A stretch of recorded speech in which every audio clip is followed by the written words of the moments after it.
So we are collecting our buckets. We are done with our maple syrup season, so we'll have our last boil tomorrow. Not expecting real lot. Checking these buckets, we've got maybe 15 gallons if we're lucky. But the real thing that I want to do, even though it's a small boil, is I want to check my sap drip system that I made. I made a really quick and easy system to drip the sap into our pans, and hopefully that'll keep our boil going stronger and increase our boil rate. So that's going to be our real test tomorrow. But yeah, kind of sad. We got the buckets coming in for the season, so our last boil is tomorrow.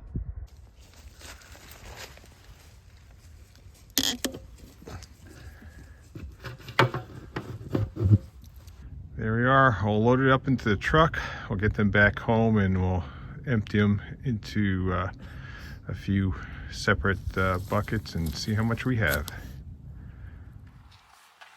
Time to start the fire.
So it's about 7 a.m. I got my pans on the evaporator. Hopefully we'll start boiling in half an hour to 45 minutes. So small boil today. We only have about 10 to 12 gallons. We had a couple buckets that were out in the field that started to turn, so we didn't use those. So it's a small boil today. But what I really wanted to do is I wanted to check out my sap drip pans that I made. They'll kind of be a pre-warmer too, but they're more really just to regulate the sap going into those main pans to hopefully not kill the boil. I've got a couple pans that I made up. One's going to go on the front pan, one's going to go on the rear pan. They'll each hold about a gallon of sap, and I can regulate how fast they drip into those main pans. So we're going to see how those work today. So these are the drip pans that I made. They're made out of, I believe this is a third size steam pan, 4 inches deep. I got these at my local Ocean State job lot, which if you live in New England, you'll probably know what that is. But yeah, these were $5.99. I've got a little petcock on here that I can open and close to regulate how fast the sap's going to drip out of here, and just a couple of brass fittings to put this together. So this whole thing was just under $20. I have 2 of them, and they're going to sit on the corner of my sap pans on the evaporator. And once I have a boil, I'm going to regulate this to the correct amount to just keep my level constant. I've kind of got it figured out where I need about a tablespoon every 8 to 10 seconds to come out of here. So I can do a quick measurement with that to get it regulated. But I'm going to give these a shot today. I've got high hopes for them.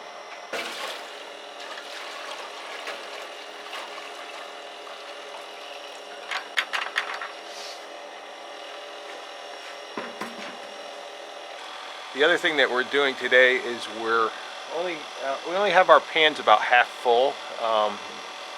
Part of that is because I don't have that much syrup today, but we're going to see if that helps it boil down quicker. That was a suggestion that some people made. We did try that last year. I didn't see a huge difference last year, but we didn't have the blower and everything. So we're giving that a shot today. We only have about 2.5 gallons in each pan, so there's really just a couple inches of sap in each of our evaporator pans. So we'll see if that helps speed up the boil. Well, it's been 18 minutes and the rear pan is boiling. I'm going to pull my damper plate a little bit farther forward to hopefully jump start this front pan, get that one going in a few minutes, and then we'll start regulating our sap drip. So we want to fill this up in about 8 to 10 seconds.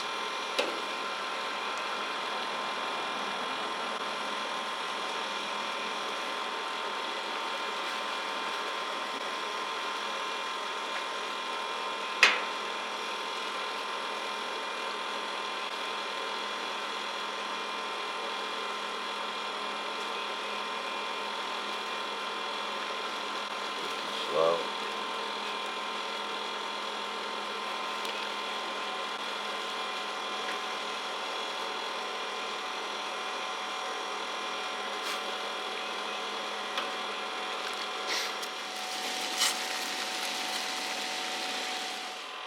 So 30 minutes in, I've got both pans at a boil. I got both my drip pans going.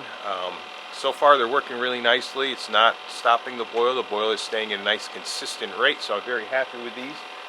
If you wanted to, you could actually get the 6-inch deep pans. They didn't have them where I bought these, if you wanted a little more capacity, but I think these are going to work really nice.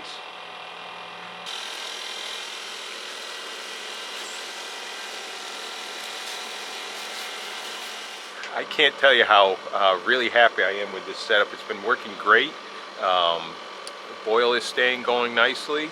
I just keep putting a little bit in the pans every now and then when I come out here to add wood, just you know, to keep them kind of topped up and let it warm up a little bit. But it's working fantastic. It's a lot less effort than I had before with having to add these pans manually and then have the boil just kind of decrease and everything. So I think this was good improvement.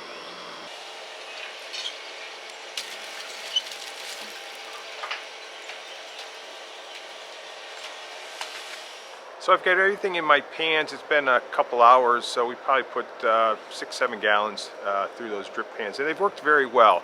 The one thing I will say is that the amount that drips out does change as the level drops in those pans, because the you know, obviously the liquid pressure drops as the level goes down.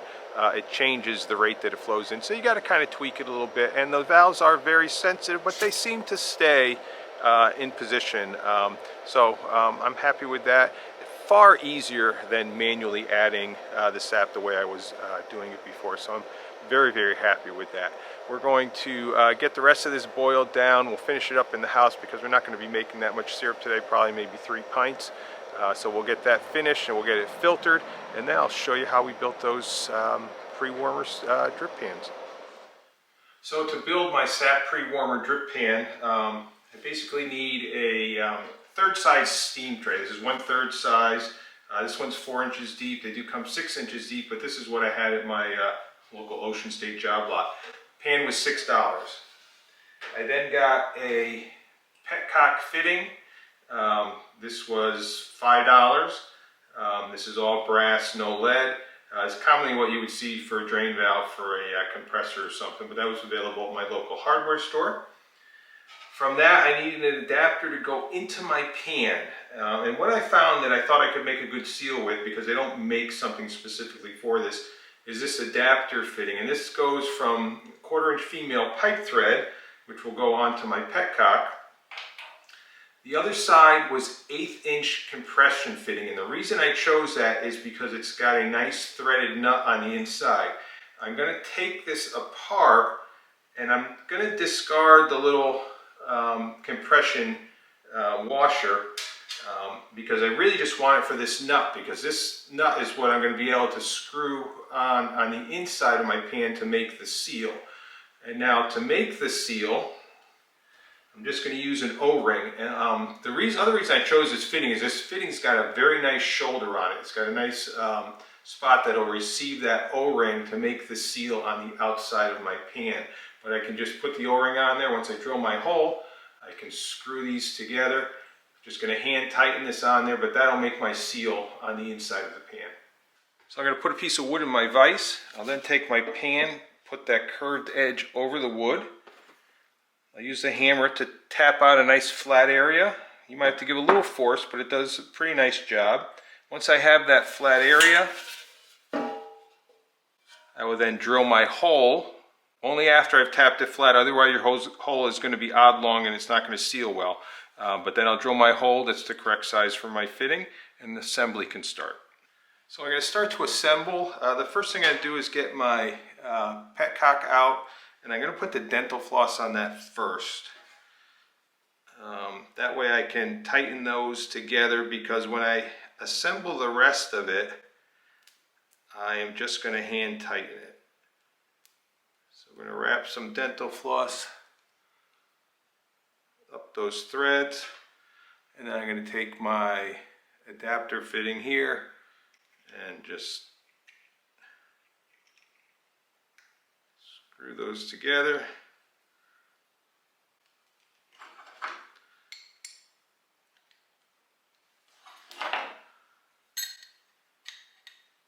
Just snug that up. And any leftover dental floss, you can cut that out of there. Sometimes you can just snap it once it gets down to where the threads are. It'll just come out. So I got my adapter fitting. I'm going to unscrew that. As I said, we got rid of this little compression fitting. I'm going to take my O-ring, put that on. And we're just going to put this fitting through.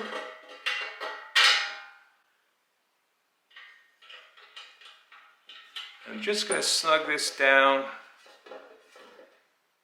hand tight. And now I can regulate my sap flow by adjusting the petcock, and that's what our finished pan looks like. So those sap warmer drip pans, I'm very, very happy with those. They cost me under 20 bucks each to make. I think the pans were about $6. The petcock fitting was another $5. The adapter fitting was another $6, and then an O-ring and some dental floss. So they were very inexpensive to make, and they took about 10 minutes each to make. So definitely would recommend trying those out if you don't have any type of a system and you want something that's inexpensive and easy to use. Again, give that a thumbs up. We had a pretty good day today, yesterday, when we made that syrup. We made just a little over a quart. It was only 10 gallons of sap, so we didn't expect that much, and it was a short day, so we're satisfied with that. We're sad to see our maple syruping season end, but that only means that our growing season will soon be starting. We planted our high tunnel last weekend, so we've got that to look forward to, and also the house build has started. So we've got a lot of things on the horizon that we're excited about. We hope you'll join us to see how we progress. If you have any questions or comments, please put them in the comments below.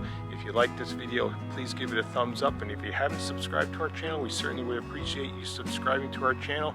We are always very thankful for all of you that come and watch our videos. So until next time, here on Sunnyside Farm, as always, we hope all your days are sunny side up.